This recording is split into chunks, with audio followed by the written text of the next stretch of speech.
at it then. One relegation spot, you'd have to say, I guess, if we're assuming that sadly Burnley and Wolves are gone. Does it go that far for you, or is that it for you? 4 teams and Leeds, Crystal Palace. Listen, Crystal Palace are not. I wouldn't count them out of it.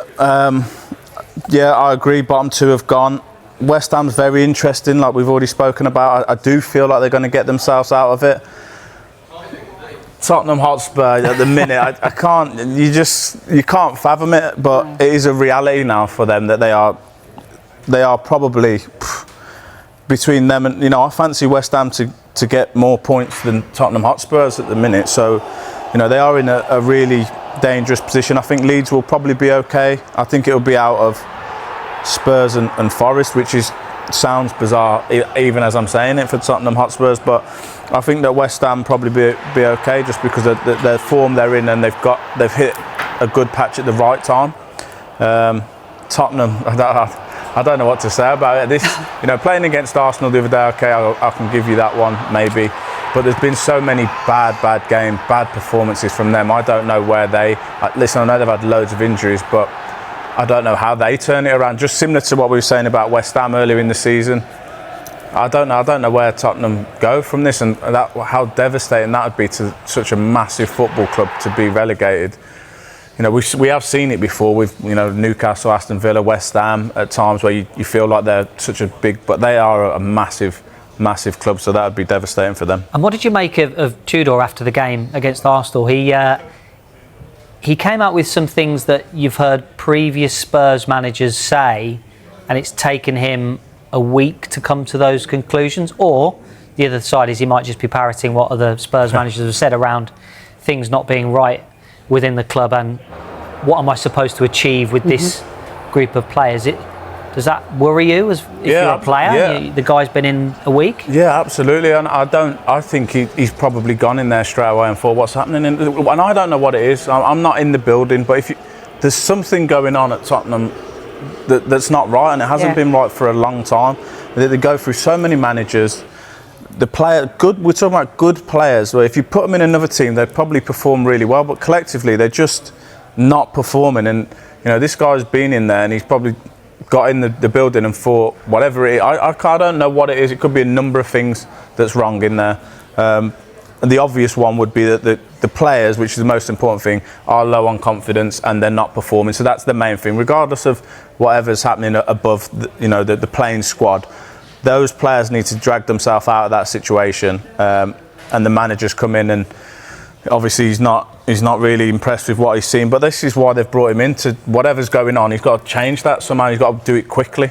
How do you feel as a player, though? Because he came out and said good players with bad habits. Do you agree with that? Is that what you're witnessing? Seeing Spurs players that are good players, they've just gotten into bad habits? Yeah, I think it's much more than bad habits. It's just bad performances all round. So they are good players. Some of these players, we would have them down as playing some of the best players in the world in their positions if you look at it.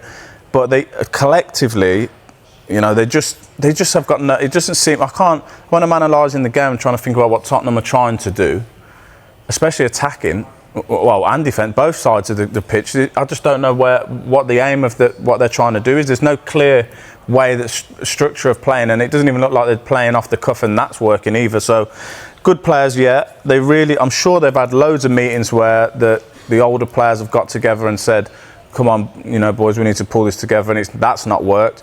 Change the manager, that's not worked. So, where do you go from that? The only consolation is that they've had loads of injuries, and I don't think they're coming back anytime soon. Anyway, they're better players, so they are in a real tough spot, and West Ham aren't. So, I can see the only interesting one is Nottingham Forest in between them, where I'm not sure where they're at either.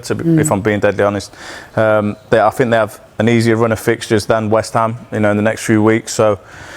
We'll see, but that's as interesting as the top of the table at the minute. Certainly. Shall we have a look at what points you might need, or how many points you might need in order to stay up? Yeah. So we've got the survival points here since 1995-96, and the red line is the 5-year average. You've got years going along the horizontal, and the points total here. Now, the lines are looking like you need at least 36 points in order to stay in the Premier League.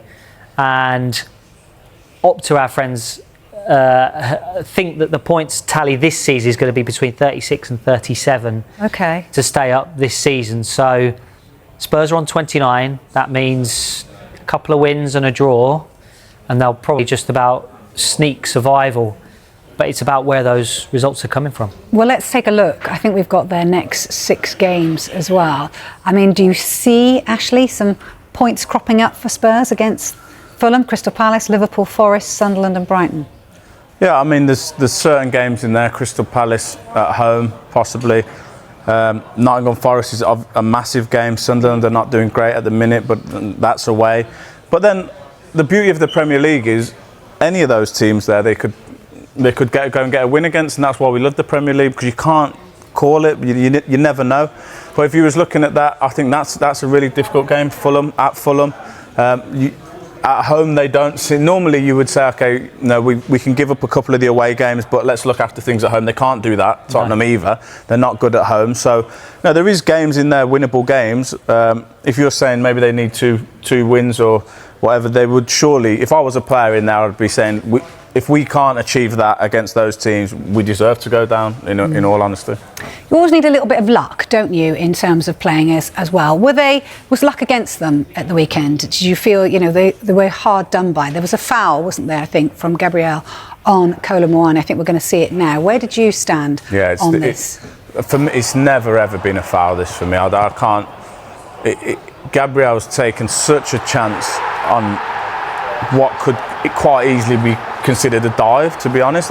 I know there's a bit of contact, I can see the hands, but it's not enough for me for you to go over. So in these crucial situations in a game like this, they really needed that goal, and on another day that doesn't get given, and it's a goal. He's made the most out of the contact. It's quite the jump, isn't it? We've seen that and called it a dive many a time. If that's anywhere else on the pitch, it's a different situation, and it's actually quite shocking that that's your centre half doing that. I mean, it ends up being a really clever play from him, but it could have gone on to hurt them. And from Tottenham's point of view, they should feel hard done by in that situation. But did they do enough in the course of the whole 90 minutes? No, I don't think they did. And just finally, in terms of Igor Tudor coming in, he's a bit of a firefighter. We know what he's done before at previous teams. He's got them out of trouble. Yeah. Do you think he might be the man to do that, or do you think it might be all a little bit too late for that?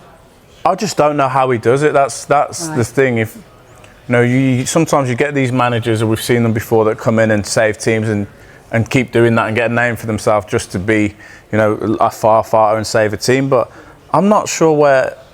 And listen, if you was going to walk into if he's a manager, you want to walk into any of those teams, it would be that one with the personnel they've got.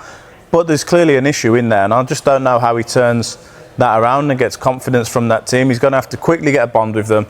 He's going to have to trust the players, and he's going to have to earn the players' trust. And I'm not sure, how he does that. But if he's done it before, and that's what he does, then maybe he can. But he's got one hell of a job on his hands at the minute. I know. I'm going to open up a whole new debate here. Get some results. Pound for pound, do you think they're a better team? First 11. Okay, we're going to discuss that in the break because we haven't got time to discuss that right now. But anyway, it's a good chat. Next, though, we're going to look at another star performer for Manchester United last night. And where does Senna Lamens rank in current Premier League goalkeepers?